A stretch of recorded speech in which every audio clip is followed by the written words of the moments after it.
पिछले साल हाईकोर्ट में पेश होने वाली एक दरखास्त की समाअत के दौरान पाकिस्तान पीनल कोड में दर्ज एक शिक को ताहुक्म सानी मुअत्तल करने का फैसला सुना दिया गया था, जिसकी रूह से बच्चों के वालिदैन, सरपरस्त और उनके असातिज़ा 12 साल से कम उम्र बच्चों को उनकी भलाई की नीयत से जिस्मानी सजा दे सकते हैं।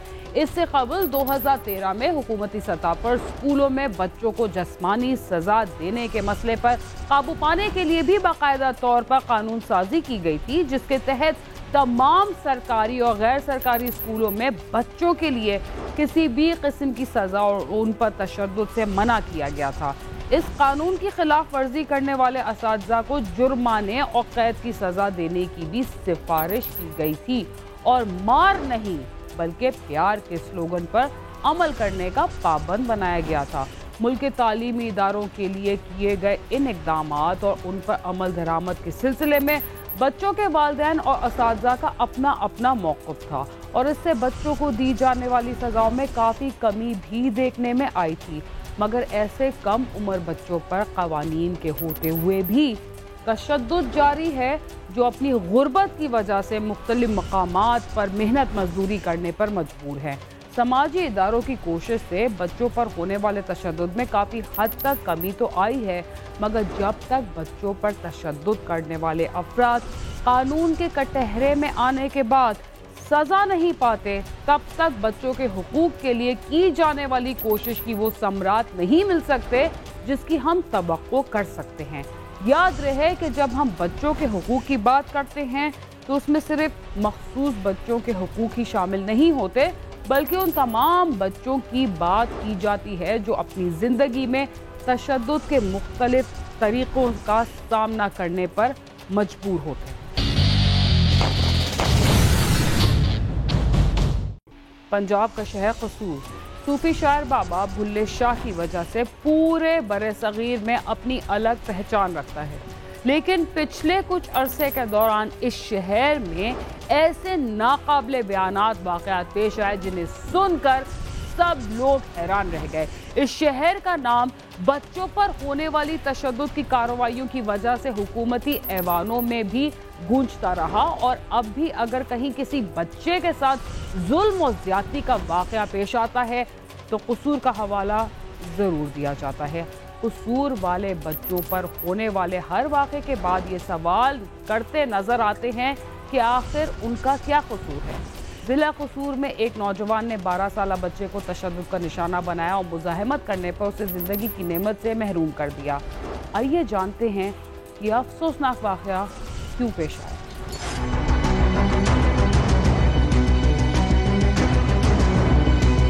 कसूर के कस्बा गन्ना सिंह वाला के गांव रसूल नगर का रहायशी मोहम्मद रफीक मेहनत मजदूरी करके अपने कुंबे का पेट पाल रहा था। गुर्बत के बाइस मोहम्मद रफीक के बीवी बच्चे भी खेतों में काम करते थे। एक रोज मोहम्मद रफीक का 12 साल बेटा वही दीगर मेहनत कशों के साथ खेतों से आलू की फसल इकट्ठी कर रहा था। खेतों में काम करने वाले दीगर अफराद ने करीब ही बांस की फसल से किसी बच्चे की चीखों पुकार की आवाज सुनी तो चंद अफराद उधर को दौड़े। जब वहां पहुंचे तो देखा कि 12 साल वहीद खून में लथपथ तड़प रहा था। उसका गला काफी हद तक कटा हुआ था।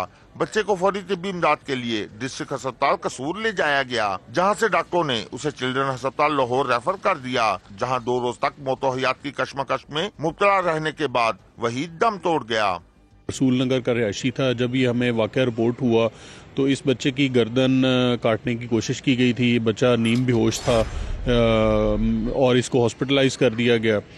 उस दौरान में हमने इससे बयान लेने की कोशिश की और अहले इलाका से भी पूछने की काफ़ी ज़्यादा उसमें तफ्तीश की गई। उसके बाद फिर रिवील हुआ ये 2 दिन बच्चा हॉस्पिटलाइज रहा और अनफॉर्चुनेटली आज उसकी मॉर्निंग में डेथ हो गई। माँ बाप अपने बच्चे को इस हालत में देखकर हैरान रह गए। उसे इस हालत में पहुंचाने और कत्ल करने का जिम्मेदार कौन था? हर कोई ये सोचकर परेशान था। आइए देखते हैं कि पुलिस ने क्या कार्रवाई की और मुलजिम को कैसे गिरफ्तार किया गया। इतला मिलते ही पुलिस मौके पर पहुंच गई। पुलिस ने मुकदमा दर्ज करके तफ्तीश शुरू कर दी। वहीद को तिब्बी इमदाद दिए जाने के दौरान पुलिस ने उससे इशारों ही इशारों में पूछताछ की कोशिश की और खेतों में काम करने वाले अफराद के नाम बताकर पूछा। वहीद ने डॉक्टरों की मौजूदगी में एक 17 साल लड़के यासीन की निशानदेही कर दी। इसकी बच्चे के इशारों से जैसे हमने तफ्तीश को आगे बढ़ाया और उससे फिर क्लूज लिए, तो फिर पता चला कि मुलज़म यासीन, जिसकी उम्र 17 साल है, और वो इसमें इन्वॉल्व था, इसके कत्ल में। पुलिस को जैसे ही यासीन की निशानदही हुई, पुलिस ने उसे फौरी हिरासत में लेकर तफ्तीश की तो उसने वहीद के कत्ल का इतराफ कर लिया। मुलज़म ने बताया कि उसने खेतों में काम करते हुए वहीद को पहले तशद्दुद का निशाना बनाया और फिर उसके गले पर छुरी फेर दी। वो वहीद को मुर्दा समझकर वहाँ से निकल गया था। पुलिस ने मुलज़म से आला कत्ल भी बरामद कर लिया है। हुआ ऐसे था कि यासीन जो है, इसने 2 माह पहले भी इसको सोडोमाइज किया था बच्चे को, और जिस दिन ये इसके गला काटने की कोशिश की गई, उस दिन फिर इसने ज़्यादा सोडोमाइज करने की कोशिश की। बच्चे ने मज़ामत की और इनकार किया, जिस पे ये गुस्से में आके इसने जो घरेलू छुरी होती है उसके साथ इसका गला काटा, जो कि पूरा कटा नहीं, लिहाजा ब्लीडिंग स्लीडिंग मौके पे काफ़ी ज़्यादा हो गई। इसको हॉस्पिटलाइज किया गया। 2 दिन बाद बेचारा बच्चा एक्सपायर हो गया। मुलज़िम यासीन जो है वो उसने कन्फेस भी कर लिया है। ये तो आपको पता चल ही गया कि नॉर्मल लड़के को किसने अपनी वहशत का निशाना बनाया था, मगर ये भी देखना है कि उसके वालिदैन इस जुल्म के बाद क्या कहते हैं। क्या उन्हें इंसाफ मिल पाएगा या कुछ दिनों के बाद इस वारदात को भी फरामोश कर दिया जाएगा। पोस्टमार्टम के बाद वहीद की लाश वर्षा के हवाले कर दी गई, जिसे सोगवारों की मौजूदगी में मकामी कब्रिस्तान में सुपुर्द खाक कर दिया गया। मकतूल के बाप और दिगर रिश्तेदारों का कहना है कि जालिम ने जो हरकत की है उसकी उसे जितनी सजा दी जाए कम है। रिक्वेस्ट है भी सानू इंसाफ चाहिए IG साहब कोलों और वज़ीर आला कोलों, वज़ीर आज़म कोलों और चीफ जस्टिस साहब कोलों। सानू जल्द से जल्द इंसाफ चाहिए ताकि आइंदा ऐसा वाक़या ना हो। उन्हें अगर पहले पता होता कि ये जालिम बच्चे के साथ ऐसी हरकत कर चुका है तो वो उसी वक्त उसका सद्देबाप करते। बच्चा मेरा आलू चुगदा पिया सी, वो बच्चा किते आलू चुगते बाहर निकलिया, उन्हें फिर चाकू फड़ के तो उनके गले ते मारिया है। उन्होंने फिर 2 चाकू मार के गले ते मार के उन्हें जड़ा फसल खला सी बांसां दा उनदे विच सुੱਟ के उत्ते छेल पा दी। तोड़ा आलूआं दा बाहर खलो के उन्हें अंदर सुੱਟਿਆ। वो आलू खिलरे पे तक्के ने मैं मेरे बच्चे नाल ने बड़ी ज्यादती की है। मैनू उनदा इंसाफ होना चाहिए।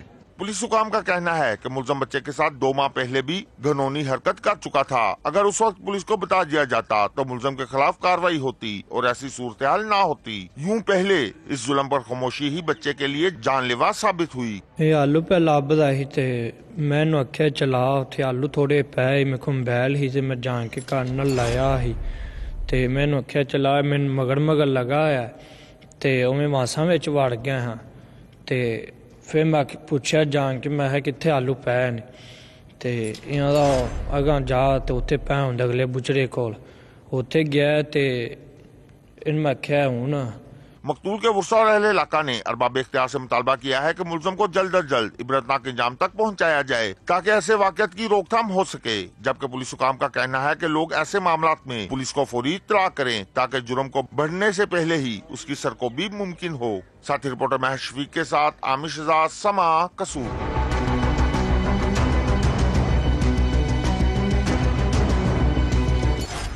बच्चों पर तशद्दुद करने वाले उनके माँ बाप हो, घरों के मालकान हो या मुख्तलिफ जगहों पर काम के दौरान उनसे मुशक्कत लेने वाले होटलों और कारखानों के जिम्मेदार अफराद हों, जब तक जहनी तौर पर यह बात नहीं समझते कि दुनिया भर के बच्चे उनके अपने ही बच्चों जैसे हैं और उन पर तशद्दुद किसी भी सूरत में अच्छा अमल नहीं, तब तक बच्चों पर तशद्दुद में कमी नामुमकिन है। प्रोग्राम क्राइम सीन में वक्त हुआ एक मुख्तसर से वक्फे का, जिसके बाद हम दोबारा आपके साथ होंगे।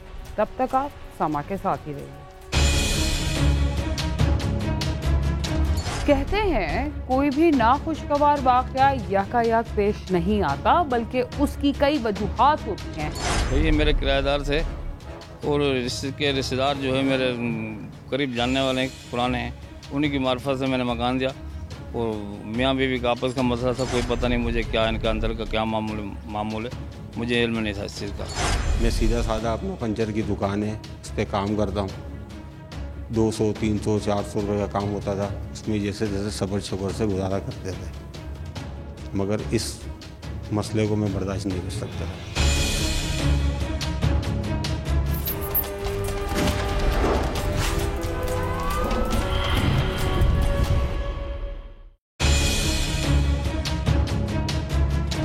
कहते हैं कोई भी नाखुशगवार वाकया यकायक पेश नहीं आता, बल्कि उसकी कई वजूहात होती हैं। तो ये मेरे किराएदार थे और इसके रिश्तेदार जो है मेरे करीब जानने वाले हैं, पुराने हैं, उन्हीं की मार्फत से मैंने मकान दिया। और मियाँ बीवी का आपस का मसला था, कोई पता नहीं मुझे क्या इनका अंदर का क्या मामूल है, मुझे इल्म नहीं था इस चीज़ का। मैं सीधा साधा अपना पंचर की दुकान है, उस पर काम करता हूँ। 200, 300, 400 रुपये का काम होता था, उसमें जैसे जैसे सब्र शुक्र से गुजारा करते थे, मगर इस मसले को मैं बर्दाश्त नहीं कर सकता।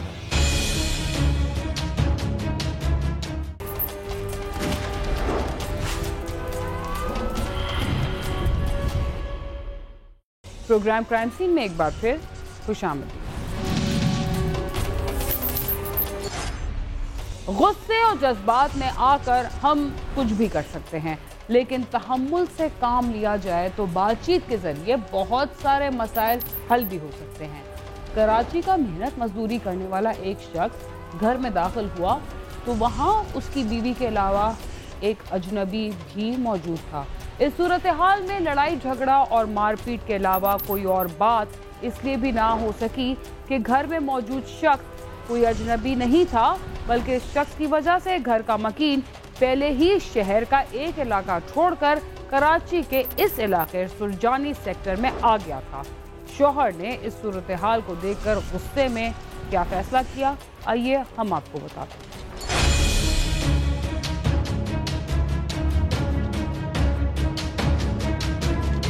इंसान को हालात भी मुजरिम बना देते हैं और इंसान ना चाहते हुए भी वो कर गुजरता है जिससे वो दामन बचाकर चल रहा होता है। कराची के सुजानी टाउन पुलिस के हाथों गिरफ्तार इस अरशद के साथ भी कुछ ऐसा ही हुआ, जिसे मुबैना तौर पर हालात ने कातिल बना दिया।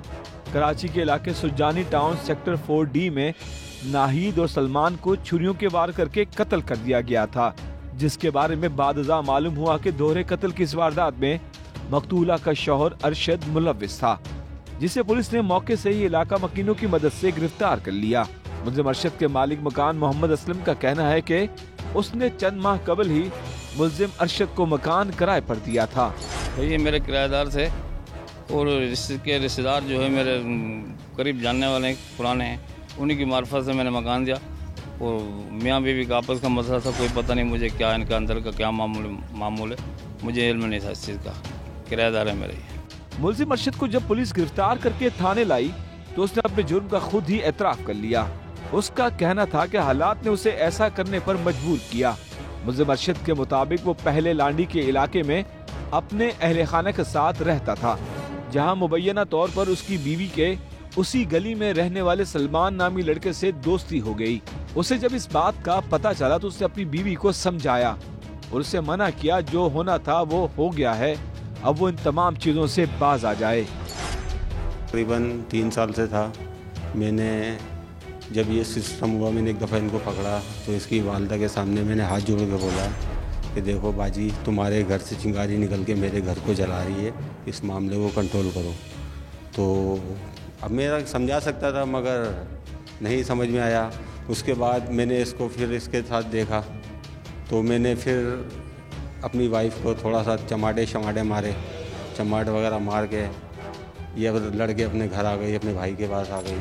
तो भाई के पास आने के बाद फिर हमारी सुलह हो गई। फिर हम लोगों को यहाँ पर रहने के लिए घर ले लिया कि चलो दूर रहेंगे, सही रहेंगे। कहते हैं कोई भी नाखुशगवार वाकया यकायक पेश नहीं आता, बल्कि उसकी कई वजूहात होती हैं। शौहर ने अपनी बीवी के साथ इस शख्स को पहली बार नहीं देखा था, बल्कि ये सब कुछ पहले भी कई बार हो चुका था। न सिर्फ मुलजिम ने मकतूल के वालिद से शिकायत की थी, बल्कि वो अपना घर छोड़कर दूसरे इलाके में रहने लगा था। मुलजिम का कहना है कि उसके समझाने के बावजूद उसकी बीवी और सलमान नामी लड़का बाज नहीं आए। इन हालात के बाद उसने सलमान की वालदा से भी इस बारे में बात की, लेकिन सिलसिला जूं के तूं जारी रहा। इन तमाम हालात के बाद उसने तंग आकर लांडी का मकान छोड़कर सुरजानी टाउन में रिहाइश इख्तियार कर ली। मुलजिम का कहना है कि उसे सुरजानी टाउन में टायर पंचर का ठिया लगा लिया था, जहां वो मजदूरी करके अपने घर वालों का पेट पाल रहा था। मैं सीधा साधा अपना पंचर की दुकान है, उस पर काम करता हूँ। 200, 300, 400 रुपये का काम होता था, उसमें जैसे जैसे सब्र शुक्र से गुजारा करते थे, मगर इस मसले को मैं बर्दाश्त नहीं कर सकता। वाकई वाले रोज वो खाना खाने घर आया तो उसने अपने घर में सलमान को देख लिया, जिस पर वो अपने गुस्से पर काबू ना पा सका और उसने अपनी बीवी और उसके दोस्त दोनों को छुरियों के वार करके कत्ल कर दिया। मैंने 1-2 दफ़ा इनको पकड़ा भी, मगर मैंने अपनी वाइफ को बहुत समझाया कि देखो ये गलत है, बच्चों का साथ है, ऐसा नहीं करो, अपनी जो ज़िंदगी है उसे गुजारो। चलो तुमने गलती कर दी, इंसान भटक जाता है, मगर ये है कि आइंदा ख्याल करो, बच्चों को देखो। मगर नहीं, बच्चों की तरह समझाया, हर लिहाज से साया, हर चीज़ समझाया, मगर नहीं माना। फिर मैं इसको लांडी से यहाँ ले आया। यहाँ लाने के बाद मैंने इसको यहाँ पर रखा है, मगर फिर इसने वही सिस्टम शुरू कर दिया। अभी मैं खाना खाने घर की तरफ आया हूँ तो वो लड़का मौजूद था, मेरे से बर्दाश्त नहीं हुआ और मुझसे ये अमल हो गया। इसलिए लिहाजा ये कि अब जो मैंने जुर्म तो किया है और अब जो है वो अल्लाह मालिक है, अब जो होगा देख लेंगे कि क्या होगा, क्योंकि गलती तो हो चुकी है। कत्ल के इस जुर्म की वजह से कातिल के दोनों बच्चों का मुस्तकबिल तारीक हो गया, जो इस बात की निशानदही करता है कि मियाँ बीवी की गलतियों की वजह से ही उनकी औलाद का मुस्तकबिल भी दांव पर लग जाता है और दो खानदानों के दरमियान भी एक दीवार खड़ी हो जाती है। मुल्जिम अरशद का कहना है कि हालात ने उसे मुजरिम बना दिया। उसकी बीवी अगर उसकी बात मान जाती और वो सलमान से ताल्लुक तोड़ देती तो शायद वो कातिल न बनता। मकतूला नाहिद की एक बेटी और बेटा है। मुल्जिम का कहना है कि इस वाक़ये के बाद उसके बच्चे दरबदर हो गए हैं, जिसका उसे अफसोस है। अब उनका क्या होगा उसे कुछ नहीं मालूम। मेरी 17 साल की है, उसका नाम फरीशा है, और बेटा मेरा अब्दुर्रहमान नाम है उसका, वो 14 साल का है। ये मुझसे जुर्म हो गया, अब अल्लाह मालिक मेरे बच्चों का देखो क्या होता है। ये कि मैं बर्दाश्त नहीं कर सका, कब तक बर्दाश्त करूं। 3 साल से मैं इसके घर वालों को भी बोला, इसके भाई को भी बोला, इसकी माँ को भी बोला, मगर इसका रिजल्ट कुछ नहीं आया। आखिर में क्या हुआ, इनकी वजह से मैं मुजरिम बन गया। गिरफ्तार होने वाले मुल्जिम का ये भी कहना था कि ये सिलसिला 3 बरस से जारी था और पुलिस ने मुल्जिम से आला कत्ल भी बरामद कर लिया है। कैमरामैन मोहम्मद रिजवान के साथ सालिक शाह, समा, कराची।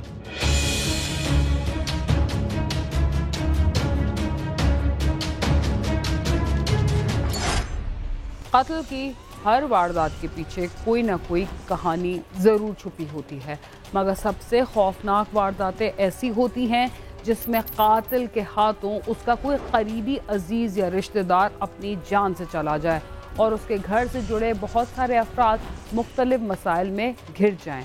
इसके साथ ही क्राइम सीन अपने अख्ताम को पहुँचता है। अगर आप हमसे रब्ता करना चाहते हैं तो हमारा पता है cs@sama.tv। इसके अलावा आप ट्विटर, फेसबुक और यूट्यूब पर भी हमसे रब्ता कर सकते हैं और हमारा प्रोग्राम भी देख सकते हैं। बीना खान और क्राइम सीन की टीम को इजाज़त दीजिए और देखते रहिए समा।